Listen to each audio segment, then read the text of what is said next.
Price the Lord. ஆண்டவராகிய இயேசு கிறிஸ்துவின் நாமத்தினாலே இந்த 100 நாள் ஜெபத்தினுடைய 30வது நாள் உங்களை சந்திப்பதிலே மிகவும் மகிழ்ச்சி அடைகிறேன். ஆண்டவர் ஒரு இடத்திலிருந்து நம்ம எடுப்பாரானால் கண்டிப்பாக இன்னொரு காரியத்தை ஆயத்தப்படுத்தாமல் நம்ம இந்த இடத்துலேருந்து கர்த்தர் எடுக்கவே மாட்டார்.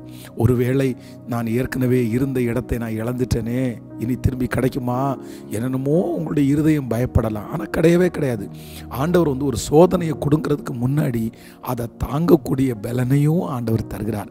இந்த பிரச்சனையை கொடுத்துருக்கிறாரா, இந்த வியாதியை கொடுத்துருக்கிறாரா, இந்த சூழ்நிலையை கொடுத்துருக்கிறாரா, கண்டிப்பாக நீங்கள் பயப்படாதீங்க. ஒரு செங்கடல் உங்களுக்கு முன்பாக இருக்கிறதை பார்த்து பயப்படவே வேண்டாம். அந்த செங்கடலிலே தப்புவிக்கிறதற்கு கர்த்தர் கண்டிப்பாக வழி ஏற்படுத்தாமல் அந்த செங்கடலை நமக்கு அனுமதிக்கவே மாட்டார். என்னுடைய வாழ்க்கையில் என்ன அனுமதிச்சாலும் நீங்கள் பயப்படாதிருங்க. அதில் தப்பிக்கிறதற்கு கர்த்தர் ஒரு வழியை கிருபையாய் கர்த்தர் வைத்திருக்கிறார். ஆண்டவருடைய பிள்ளைகளை இன்றைக்கு ஒரு முக்கியமான ஒரு ஞானத்திற்காக நம்ம ஜெபிக்க போகிறோம். வேதத்தை திறந்து ஒரு வசனத்தை வாசிக்க போகிறோம். ஆதியாகமம் 24ஆம் அதிகாரத்தினுடைய 21வது வசனம். அந்த மனிதன் அவளை குறித்து ஆச்சரியப்பட்டு கர்த்தர் தன் பிரயாணத்தை வாய்க்க பண்ணினாரோ இல்லையோ என்று அறியும் பொருட்டு மௌனமாய் இருந்தான். ஆண்டவருடைய பிள்ளைகளே, இந்த இடத்துல ஆபிரகாமனுடைய ஊழியக்காரர் ஈசாக்குக்கு பெண் கொள்ளுகிறதற்காக போகிறார். அப்போ ரெபேக்காலை பார்க்குறாரு. அவர் என்னென்ன நினச்சிட்டு போனாரோ எல்லாமே ரெபேக்காலிடத்துல இருக்கிறது. அவர் மனசுக்குள்ள இந்த பொண்ணு தான் எஜமானனுடைய பொண்ணு அப்படின்னு ஓரளவு அவர் ரொம்ப கன்ஃபார்ம் பண்ணிக்கிட்டார். அவருடைய மனசில் அது தெரிஞ்சிருச்சு. இவர் கேட்ட எல்லா அடையாளங்களும் ஒரு சிலது நடந்தும் ஆயிடுச்சு. ஆனால் வேதம் சொல்லுது இந்த இடத்துல, ஆனாலும் ஒரு சின்ன டவுட் இருக்குது. இது ஆண்டவர் எனக்கு கொடுக்கறது தானா இல்லையா அப்படின்னு சொல்லி இவ்வளவு அடையாளங்கள் நடந்த போதிலும் அவசரப்படாமல் அமைதியாக இருந்தார் அப்படின்னு வேதம் சொல்லுது. ஆண்டவருடைய பிள்ளைகளே, நம்ம இந்த ஞானத்திற்காக நம்ம ஜெபிக்கணும். சில நேரத்தில் உதாரணத்துக்கு பாருங்களேன், நீங்கள் ஒரு வாடகை வீடை பார்க்குறீங்கன்னு வச்சுக்கோங்களேன். அந்த வீடை பார்த்துட்டீங்க, உங்களுக்கு ரொம்ப பிடிச்சி போயிடுச்சு. அந்த வீடு உங்களுக்கு கிடைக்கிறது மாதிரி இருக்குது. அப்போ அந்த ஓனருக்கு நீங்கள் ஃபோன் பண்ணி ஒரு டைம் பேசிட்டீங்க, இந்த மாதிரி அந்த வீடை தந்துடுறீங்களா அப்படின்னு கேட்டால், சரி நான் தர்றேன், நானே உங்களை கூப்பிட்றேன் அப்படின்னு அவர் சொல்லிட்டார். அப்படின்னு சொன்னால் அடுத்து உடனே அவங்க சொல்கிற நேரத்துக்கு கூப்பிடுறேன்னு வச்சுக்கோங்களேன். உடனே நம்ம என்ன பண்ணுவோம்னா சும்மா இருக்க மாட்டோம், திரும்பி கூப்பிடுவோம். திரும்பி அவங்க எடுக்கலைன்னா திரும்பி கூப்பிடுவோம். இது ஒரு ஞான குறைவு. ஏன் அப்படின்னு சொன்னால் அந்த இடத்துல ஆண்டவருடைய பிள்ளைகள் அவர் தான் கூப்பிட்றேன்னு சொன்னார்ல. நம்ம எவ்வளோதான் அவசரமாக இருந்தாலும் அந்த இடத்துல நீங்கள் இந்த விஷயத்திற்கு அவசரப்பட்டு பேச ஆரம்பிச்சிட்டிங்கன்னா அந்த காரியங்கள் நிறைய தடைபடும். இந்த மாதிரி ஒரு விஷயம் இல்லை, நிறைய விஷயங்கள் இந்த மௌனமாக இருக்காததுனால ஆண்டவருடைய பிள்ளைகள் நிறைய இழந்திருக்கிறார்கள். உடனே அவங்களுக்கு தப்பாக தோணும், என்ன இவங்க ரொம்ப அவசரப்படுத்துகிறாங்க, என்ன இவங்க அமைதியாகவே இருக்க மாட்டேங்கிறாங்க, கேட்டுகிட்டே இருக்கிறாங்க, வேண்டாம் அப்படின்ற ஒரு சூழ்நிலைக்கு நிறைய பேர் வந்துடுறாங்க. அப்போது நம்ம ஆண்டவரிடத்தில் கேட்க வேண்டிய ஞானம் என்னென்னா, ஆண்டவரே சில காரியத்திற்கு விடை தெரிகிற வரைக்கும் அமைதியாக தான் இருக்கணும். சில காரியம் ஒழுங்குபடுத்துகிற வரைக்கும் அமைதியாக தான் இருக்கணும், வெயிட் பண்ணிட்டு தான் இருக்கணும். ஆனால் நம்ம அமைதியாக இல்லாமல் நம்ம அந்த விஷயத்தில் அவசரப்பட்டு போய் பேசணும் அப்படின்னு சொன்னால் நிறைய பேர் தப்பாக நினைப்பாங்க. நிறைய காரியங்கள் நமக்கு கிடைக்காமல் அது ஆசீர்வாதமே இல்லாமல் நமக்கு போயிடும்.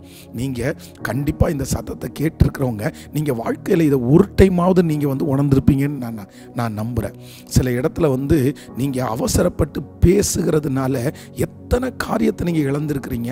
நம்ம அவசரப்பட்டு கேட்டது தப்பாக போச்சு, நம்ம கொஞ்சம் அமைதியாக அந்த இடத்துல இருந்திருக்கலாம், நம்ம கொஞ்சம் விட்டு பிடிச்சிருக்கலாம், நம்ம கொஞ்சம் தாமதமாக இருந்திருக்கலாம், அவங்களே கூப்பிட்ற வரைக்கும் நம்ம வெயிட் பண்ணியிருக்கலாம்.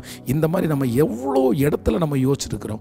அதனால் ஆண்டவருடைய பிள்ளைகளை இன்றைக்கு நான் உங்களுக்காக ஜெபிக்கிறேன். எதுக்காக அப்படின்னு சொன்னால், தெரிஞ்சதற்கு பிறகும் கிடைக்குன்னு தெரிஞ்சதுக்கு அப்புறம் அந்த முழுமையான பதில் வர்ற வரைக்கும், அந்த 100% அதில் மாற்றம் கிடைக்கிற வரைக்கும் அமைதியாக. இன்னும் சிலர் இருக்கிறாங்க எதுவுமே வாங்கவே இல்லை. பாருங்கள், ஒரு உதாரணத்தை சொல்கிறேன். ஒரு வீடு நீங்கள் போய் பார்த்துட்டீங்க, அந்த வீடு பிடிச்சிருச்சு, விலையெல்லாம் பேசியாச்சு, முடிச்சாச்சு. நாளைக்கு மறுநாள் இல்லைன்னா ஒரு வாரம் தாண்டி நீங்கள் அட்வான்ஸ் கொண்டு வாங்க அப்படின்னு அவங்க சொல்லிட்டாங்க. இவங்க சொல்லிட்டாங்களா, அடுத்த நாளிலே ஃபோன் பண்ணி எல்லாருக்குமே சொல்லியிருப்பாங்க. என்ன சொல்லியிருப்பாங்க தெரியுமா, நாங்கள் அந்த வீடாக வாங்க போகிறோம், நாங்கள் அட்வான்ஸ் கொடுத்துட்டோம். அட்வான்ஸ் கொடுக்கவே இல்லை அவங்க. ஆனால் அதுக்குள்ளே அந்த 3 நாளைக்குள்ளே சூழ்நிலை எப்படி வேணாலும் மாறலாம். சரி, நீங்கள் மாறலாம், இல்லைன்னா அவங்க மாறலாம், அது கிடைக்காம போகலாம். அப்போது அது முழு ஃபினிஷ்ட் ஆகிறதுக்கு முன்னாடி, முழுவதுமாக நம்முடைய கையில் வந்து சேர்றதுக்கு முன்னாடி ஆண்டவருடைய பிள்ளைகள் அவசரப்பட்டு நீங்கள் பேசிடவே கூடாது. இன்றைக்கு நீங்கள் ஒரு தீர்மானம் எடுங்க. நீங்கள் ரொம்ப கேர்ஃபுல். எந்த காரியமாக இருந்தாலும் கையில் வந்ததுக்கு பிறகு, நடந்ததற்கு பிறகு, பேச்சுவார்த்தை நடந்த உடனே முடிஞ்சிருச்சுன்னு வந்துடக்கூடாது. எப்போ மாறும்னு சொல்ல முடியாது. 5 நிமிஷத்துக்குள்ளே மாறிடும். 10 நிமிஷத்துக்குள்ளே இவ்வளவு நாள் 10 வருஷமாக பேசிட்டு இருந்த காரியம் 10 நிமிஷத்துக்குள்ளே நடக்காமல் போயிடும். அதனால் எந்த காரியமானாலும் நடந்து முடிகிற வரைக்கும் ஒரு அமைதியாக இருக்கக்கூடிய கிருபையை கர்த்தர் நம்ம கையில் வந்ததுக்கப்புறம் நம்ம பேசலாம். நமக்கு அது கிடைச்சதுக்கப்புறம் பேசலாம். அதுக்கப்புறம் நம்ம கையில் வந்தாச்சு, அதுக்கப்புறம் பேசுறது தப்பில்லை. அதுக்கு முன்னாடி அமைதியாக இருக்கக்கூடிய கிருபையை கர்த்தர் தருவார். ஜெபம் பண்ணுவோமா? தகப்பனே, இன்றைக்கு கொடுத்த இந்த ஞானத்திற்காய் நன்றி அப்பா. எங்கள் பிள்ளைகளை இதில் தேறினவர்களாய் நீர் நிறுத்த போகிறதற்காய் ஸ்தோத்திரம். இன்றைக்கு திருமண நாளை காண்கிற, பிறந்த நாளை காண்கிற உம்முடைய பிள்ளைகளை மனதார நான் ஆசீர்வதித்து நான் ஜெபிக்கிறேன் அப்பா. நன்றி ஆண்டவரே. ஐயா, என் பிள்ளைங்க அனுப்பியிருக்கிற அத்தனை ஜெப குறிப்புகளையும் கேட்டு ஒரு பதிலை நீங்கள் தருகிறதற்காக நன்றி. இந்த 100 நாளில் எந்த தடையும் இல்லாமல் நாங்கள் கலந்துக்கணும். கர்த்தர் பலன் தாரும். இயேசுவின் மூலம் ஜெபம் எடுக்கிறோம் நல்ல பிதாவே. Amen, amen. God bless you. ஆண்டவர் உங்களை ஆசீர்வதிப்பார். மீண்டும் 6:45 சந்திப்போம். Praise the Lord.